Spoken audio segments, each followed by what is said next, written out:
The golden stories में आपका स्वागत है। आइए सुनते हैं मुंशी प्रेमचंद का लिखा उपन्यास गोदान, भाग 5। उधर गोबर खाना खाकर अहिराने में पहुंचा। आज झुनिया से उसकी बहुत सी बातें हुई थी। जब वे गाय लेकर चला था तो झुनिया आधे रास्ते तक उसके साथ आई थी। गोबर अकेला गाय को कैसे ले जाता? अपरिचित व्यक्ति के साथ जाने में उसे आपत्ति होना स्वाभाविक था। कुछ दूर चलने के बाद झुनिया ने गोबर को मर्म भरी आंखों से देखकर कहा, अब तुम काहे को यहाँ कभी आओगे? एक दिन पहले तक गोबर कुमार था। गांव में जितनी युवतियाँ थीं वे या तो उसकी बहनें थीं या भाभियाँ।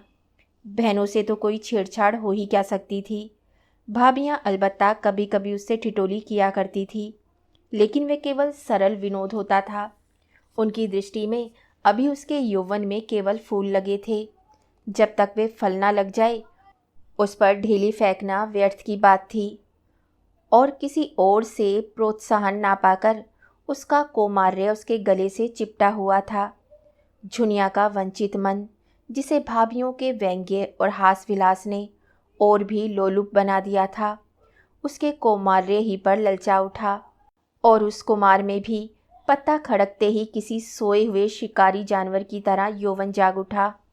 गोबर ने आवरणहीन रसिकता के साथ कहा, अगर भिक्षु को भीख मिलने की आशा हो तो वे दिन भर और रात भर दाता के द्वार पर खड़ा रहे। झुनिया ने कटाक्ष करते हुए कहा, तो यह कहो कि तुम भी मतलब के यार हो। गोबर की धमनियों का रक्त प्रबल हो उठा। बोला, भूखा आदमी अगर हाथ फैलाए तो उसे क्षमा कर देना चाहिए। झुनिया और गहरे पानी उतरी। भिक्षुक जब तक 10 द्वारे पर ना जाए उसका पेट कैसे भरेगा? मैं ऐसे भिक्षुकों को मुंह नहीं लगाती। ऐसे तो गली गली मिलते हैं। फिर भिक्षुक देता क्या है? असीस। असीसों से तो किसी का पेट नहीं भरता। मंदबुद्धि गोबर झुनिया का आशय न समझ सका। झुनिया छोटी सी थी, तभी से ग्राहकों के घर दूध लेकर जाया करती थी। ससुराल में उसे ग्राहकों के घर दूध पहुंचाना पड़ता था। आजकल भी दही बेचने का भार उसी पर था। उसे तरह तरह के मनुष्यों से साबिका पड़ चुका था। 2-4 रुपये उसके हाथ लग जाते थे। घड़ी भर के लिए मनोरंजन भी हो जाता था। मगर यह आनंद जैसे मंगनी की चीज़ हो। उसमें टिकाव ना था, समर्पण ना था, अधिकार ना था। वह ऐसा प्रेम चाहती थी जिसके लिए वह जिए और मरे, जिस पर वे अपने आप को समर्पित कर दे। वह केवल जुगनू की चमक नहीं, दीपक का स्थायी प्रकाश चाहती थी। वह एक गृहस्थ की बालिका थी के गृहणित्व को रसिकों की लगावटबाजियों ने कुचल नहीं पाया था। गोबर ने उसे कामना से उद्दीप्त मुख से कहा, भिक्षुक को एक ही द्वार पर भरपेट मिल जाए तो क्यों द्वार द्वार घूमे? झुनिया ने सदै भाव से उसकी ओर ताका। कितना भोला है, कुछ समझता ही नहीं। भिक्षुक को एक द्वार पर भरपेट कहाँ मिलता है? उसे तो चुटकी ही मिलेगी। सरबस तो तभी पाओगे जब अपना सरबस दोगे। मेरे पास क्या है झुनिया? तुम्हारे पास कुछ नहीं है। मैं तो समझती हूँ मेरे लिए तुम्हारे पास जो कुछ है वे बड़े बड़े लखपतियों के पास नहीं है। तुम मुझसे भीख ना मांगकर मुझे मोल ले सकते हो। गोबर उसे चकित नेत्रों से देखने लगा। झुनिया ने फिर कहा, और जानते हो दाम क्या होगा? मेरा होकर रहना पड़ेगा। फिर किसी के सामने हाथ फैलाए देखूंगी तो घर से निकाल दूंगी। गोबर को जैसे अंधेरे में टटोलते हुए इच्छित वस्तु मिल गई। एक विचित्र भय मिश्रित आनंद से उसका रोम रोम पुलकित हो उठा। लेकिन ये कैसे होगा? झुनिया को रख ले तो रखेली को लेकर घर में रहेगा कैसे? बिरादरी का झंझट जो है, सारा गांव कांव कांव करने लगेगा। सभी दुश्मन हो जाएंगे। अम्मा तो इस घर में घुसने भी न देगी। लेकिन जब स्त्री होकर यह नहीं डरती तो पुरुष होकर वह क्यों डरे? बहुत होगा, लोग उसे अलग कर देंगे। वह अलग ही रहेगा। झुनिया जैसी औरत गांव में दूसरी कौन है? कितनी समझदारी की बातें करती है। क्या जानती नहीं कि मैं उसके योग नहीं हूँ? फिर भी मुझसे प्रेम करती है, मेरी होने को राजी है। गांव वाले निकाल देंगे तो क्या संसार में दूसरा गांव ही नहीं है? और गांव क्यों छोड़ें? माता दीन ने चमारिन बैठा ली तो किसी ने क्या कर लिया? दाता दीन दांत कटकटा कर रह गया। माता दीन ने इतना जरूर किया कि अपना धर्म बचा लिया। अब भी बिना स्नान पूजा किए मुंह में पानी नहीं डालते। दोनों जून अपना भोजन आप पकाते हैं, और अब तो अलग भोजन नहीं पकाते। दाता दीन और वे साथ बैठकर खाते हैं। झिंगुरी सिंह ने बामनी रख ली, उनका किसी ने क्या कर लिया? उनका जितना आदर मान तब था उतना आज भी है, बल्कि और बढ़ गया है। पहले नौकरी खोजते फिरते थे, अब उसके रुपये से महाजन बन बैठे हैं। ठकुराई का रोब तो था ही, महाजनी का रोब भी जम गया। मगर फिर ख्याल आया, कहीं जुनिया दिल लगी ना कर रही हो। पहले उसकी ओर से निश्चिंत हो जाना स्वाभाविक था। उसने पूछा, मन से कहती हो जूना कि खाली लालच दे रही हो? मैं तो तुम्हारा हो चुका, लेकिन तुम भी हो जाओगी। तुम मेरे हो चुके कैसे जानूं? तुम जान भी चाहो तो दे दूं। जान देने का अर्थ भी समझते हो? तुम समझा दो। जान देने का अर्थ है साथ रहकर निभा करना। एक बार हाथ पकड़कर उम्र भर निभा करते रहना, चाहे दुनिया कुछ कहे, चाहे माँ बाप, भाई बंद, घर द्वार सब कुछ छोड़ना पड़े। मुंह से जान देने वाले बहुत देख चुकी, भोरों की भांति फूल का रस लेकर उड़ जाते हैं। तुम भी वैसे ही ना उड़ जाओगे? गोबर के एक हाथ में गाय की पगैया थी, दूसरे हाथ से झुनिया का हाथ पकड़ लिया, जैसे बिजली के तार पर हाथ गया हो। सारी देह यौवन के पहले स्पर्श से कांप उठी। कितनी मुलायम, गुदगुदी, कोमल कलाई। जुनिया ने अपना हाथ हटाया नहीं, मानो इस स्पर्श का उसके लिए कोई महत्व ही ना हो। फिर एक क्षण के बाद गंभीर भाव से बोली, आज तुमने मेरा हाथ पकड़ा है, याद रखना। खूब याद रखूंगा जूना, और मरते दम तक निभाऊंगा। जुनिया अविश्वास भरी मुस्कान से बोली, इसी तरह तो सब कहते हैं गोबर, बल्कि इससे भी मीठे, चिकने शब्दों में। अगर मन में कपट हो तो मुझे बता दो, सचेत हो जाऊं। ऐसों को मन नहीं देती, उनसे तो खाली हंस बोल लेने का नाता रखती हूँ। बरसों से दूध लेकर बाजार जाती हूँ। एक से एक बाबू, महाजन, ठाकुर, वकील, अमले अफसर अपना रसियापन दिखाकर मुझे फंसा लेना चाहते हैं। कोई छाती पर हाथ रखकर कहता है, झुनिया तरसा मत। कोई मुझे रसीली नसीली चितवन से घूरता है, मानो मारे प्रेम के बेहोश हो गया हो। कोई रुपए दिखाता है, कोई गहने, सब मेरी गुलामी करने को तैयार रहते हैं, उम्र भर, बल्कि उस जन्म में भी। लेकिन मैं उन सबों की नस पहचानती हूँ, सब के सब भोरे रस लेकर उड़ जाने वाले। मैं भी उन्हें ललचाती हूँ, तिरछी नज़रों से देखती हूँ, मुस्कुराती हूँ। वे मुझे गधी बनाते हैं, मैं उन्हें उल्लू बनाती हूँ। मैं मर जाऊँ तो उनकी आंखों में आंसू ना आएगा। वह मर जाएं तो मैं कहूँगी, अच्छा हुआ निगोड़ा मर गया। मैं तो जिसकी हो जाऊँगी उसकी जन्म भर के लिए हो जाऊँगी। सुख में, दुख में, संपत में, विपत में उसके साथ रहूँगी। हरजाई नहीं हूँ कि सबसे हंसती बोलती फिरूँ। न रुपए की भूखी हूँ, न गहने कपड़े की। बस भले आदमी का संग चाहती हूँ, जो मुझे अपना समझे और जिसे मैं अपना समझूं। एक पंडित जी बहुत तिलक मुद्रा में लगाते हैं, आधे से दूध लेते हैं। एक दिन उनकी घरवाली कहीं नवेते में गई थी, मुझे क्या मालूम, और दिनों की तरह दूध लिए भीतर चली गई। वहाँ पुकारती हूँ, बहू जी, बहू जी, कोई बोलता ही नहीं। इतने में देखती हूँ तो पंडित जी बाहर के किवाड़ बंद किए चले आ रहे हैं। मैं समझ गई इसकी नीयत खराब है। मैंने डांट कर पूछा, तुमने किवाड़ क्यों बंद कर लिए? क्या बहू जी कहीं गई है? घर में सन्नाटा क्यों है? उसने कहा, वे एक न्योते में गई है। और मेरी ओर 2 पग और बढ़ गया। मैंने कहा, तुम्हें दूध लेना हो तो लो, नहीं मैं जाती हूँ। बोला, आज तो तुम यहाँ से ना जाने पाओगी झूनी रानी। रोज रोज कलेजे पर छुरी चलाकर भाग जाती हो, आज मेरे हाथ से ना बचोगी। तुमसे सच कहती हूँ गोबर, मेरे रोए खड़े हो गए। गोबर आवेश में बोला, मैं बच्चा को देख पाऊँ तो खोद कर ज़मीन में गाड़ दूँ, खून चूस लूँ। तुम मुझे दिखा तो देना। सुनो तो, ऐसों का मुंह तोड़ने के लिए मैं ही काफ़ी हूँ। मेरी छाती धक धक करने लगी। ये कुछ बदमाशी कर बैठे तो क्या करूँगी, कोई चिल्लाना भी तो ना सुनेगा। लेकिन मन में ये निश्चय कर लिया था कि मेरी देह छुई तो दूध की भरी हांडी उसके मुंह पर पटक दूंगी। बला से 4-5 सेर दूध जाएगा, बच्चा को याद तो हो जाएगी। कलेजा मजबूत करके बोली, इस फेर में ना रहना पंडित जी, मैं अहिर की लड़की हूँ, मुझ का एक एक बाल चुनवा लूँगी।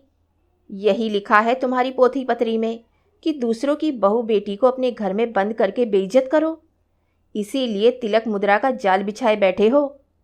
लगा हाथ जोड़ने, पैरों पड़ने। एक प्रेमी का मन न रख दोगी तो तुम्हारा क्या बिगड़ जाएगा जूना रानी। कभी कभी गरीबों पर दया किया करो, नहीं भगवान पूछेंगे।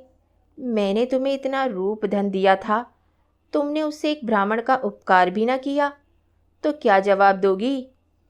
बोले, मैं विप्र हूँ, रुपए पैसे का दान तो रोज ही पाता हूँ, आज रूप का दान दे दे जूनी।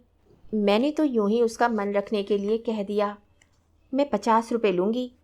सच कहती हूँ गोबर, तुरंत कोठरी में गया और 10-10 के 5 नोट निकालकर मेरे हाथों में देने लगा। और जब मैंने नोट ज़मीन पर गिरा दिए और द्वार की ओर चली तो उसने मेरा हाथ पकड़ लिया। मैं तो पहले से ही तैयार थी, हांडी उसके मुंह पर दे मारी। सिर से पांव तक सराबोर हो गया, चोट भी खूब लगी। सिर पकड़कर बैठ गया और लगा हाय हाय करने। मैंने देखा अभी कुछ नहीं कर सकता, तो पीठ में तो 2 लातें जमा दी और किवाड़ खोलकर भागी।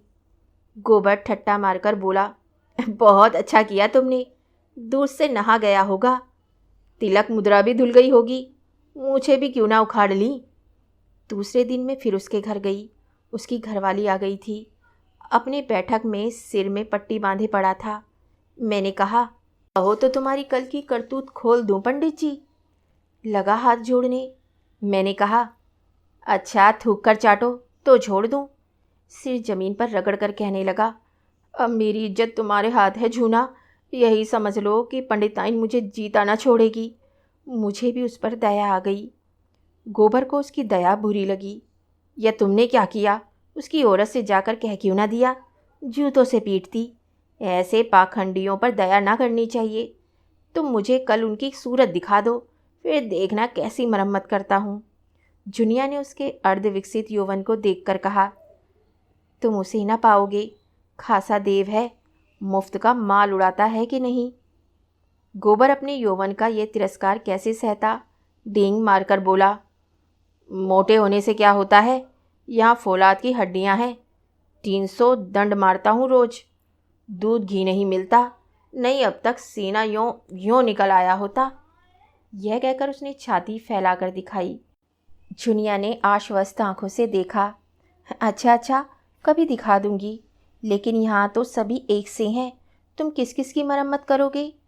ना जाने मर्दों की क्या आदत है कि जहाँ कोई जवान सुंदर औरत देखी बस लगे घूरने, छाती पीटने। और ये जो बड़े आदमी कहलाते हैं, ये तो निरे लंपट होते हैं। फिर मैं तो कोई सुंदरी नहीं हूँ। गोबर ने आपत्ति की, तुम्हें देखकर तो यही जी चाहता है कि कलेजे में बिठा ले। जुनिया ने उसकी पीठ में हल्का सा घूंसा जमाया। लगे औरों की तरह तुम भी चापलूसी करने। मैं जैसी कुछ हूँ वह मैं जानती हूँ, मगर इन लोगों को तो जवान मिल जाए घड़ी भर बहलाने को, और क्या चाहिए। खून तो आदमी उसमें देखता है जिसके साथ जन्म भर निभा करना हो। सुनती भी हूँ और देखती भी हूँ। आजकल बड़े घरों की विचित्र लीला है। जिस मोहल्ले में मेरी ससुराल है, उसी में गपड़ू नाम के काश्मीरी रहते थे। बड़े भारी आदमी थे। उनके यहाँ 5 सेर दूध लगता था। उनकी 3 लड़कियाँ थीं, कोई 20-20, 25-25 की होंगी, एक से एक सुंदर। तीनों बड़े कॉलेज में पढ़ने जाती थी, एक साइड कॉलेज में पढ़ाती भी थी। 300 का महीना पाती थी। सितार वे सब बजावें, हारमोनियम वे सब बजावें, नाचे वें गावे वें, लेकिन ब्याह कोई ना करती थी। राम जाने वे किसी मर्द को पसंद नहीं करती थी कि मर्द उन्हीं को पसंद नहीं करता था। एक बार मैंने बड़ी बीबी से पूछा तो हंसकर बोली, हम लोग ये रोग नहीं पालते। मगर भीतर ही भीतर खूब गुलछर्रे उड़ाती थी। जब देखूं 2-4 लौंडे उनके घर में रहते थे। जो सबसे बड़ी थी वह तो कोट पतलून पहनकर घोड़े पर सवार होकर मर्दों के साथ सैर करने जाती थी। सारे शहर में उनकी लीला मशहूर थी। गपड़ू बाबू सिर नीचा किए जैसे मुंह में कालिक सी लगाए रहते थे। लड़कियों को डांटते थे, समझाते थे, पर सबकी सब खुल्लम खुल्ला कहती थी, तुमको हमारे बीच में बोलने का कुछ मजाल नहीं है। हम अपने मन की रानी हैं, जो हमारी इच्छा होगी वह हम करेंगे। बेचारा बाप जवान जवान लड़कियों से क्या बोले। मारे बांधने से रहा, डांटने डपटने से रहा, लेकिन बड़े भाई आदमियों की बातें कौन चलाए। वे जो कुछ करें सब ठीक है। उन्हें तो बिरादरी और पंचायत का भी डर नहीं। मेरी समझ में तो यह नहीं आता कि किसी का रोज़ रोज़ मन कैसे बदल जाता है। क्या आदमी गाय बकरी से भी गया पीता हो गया है। लेकिन किसी को बुरा नहीं कहती भाई। मन को जैसा बनाओ वैसा बनता है। ऐसों को भी देखती हूँ जिन्हें रोज़ रोज़ की दाल रोटी के बाद कभी मुंह का स्वाद बदलने के लिए हलवा पूरी भी चाहिए। और ऐसों को भी देखती हूँ जिन्हें घर की दाल रोटी देखकर ज्वर आता है। कुछ बेचारियाँ ऐसी भी हैं जो अपनी रोटी दाल में ही मग्न रहती हैं। हलवा पूरी से उन्हें कोई मतलब नहीं। मेरी दोनों भावजों ही को देखो। हमारे भाई काने कुबड़े नहीं हैं। 10 जवानों में एक जवान है, लेकिन भावजों को नहीं भाते। उन्हें तो वह चाहिए जो सोने की बालियां बनवाए, महीन साड़ियां लाएं, रोज़ चाट खिलाएं। बालियां और मिठाइयाँ मुझे भी कम अच्छी नहीं लगती, लेकिन जो कहो कि इसके लिए अपनी लाज बेचती फिरूं तो भगवान इससे बचाए।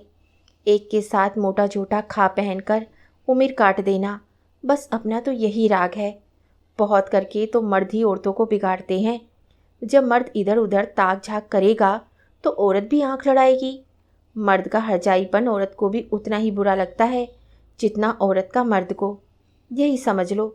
मैंने तो अपने आदमी से साफ साफ कह दिया था, अगर तुम इधर उधर लपके तो मेरी भी जो इच्छा होगी वही करूँगी। ये चाहो कि तुम तो अपने मन की करो और औरत को मार के डर से अपने काबू में रखो तो यह ना होगा। खुले खजाने करते हो वह छिप कर करेगी। तुम उसे जलाकर सुखी नहीं रह सकते। गोबर के लिए यह एक नई दुनिया की बातें थी। तन में होकर सुन रहा था।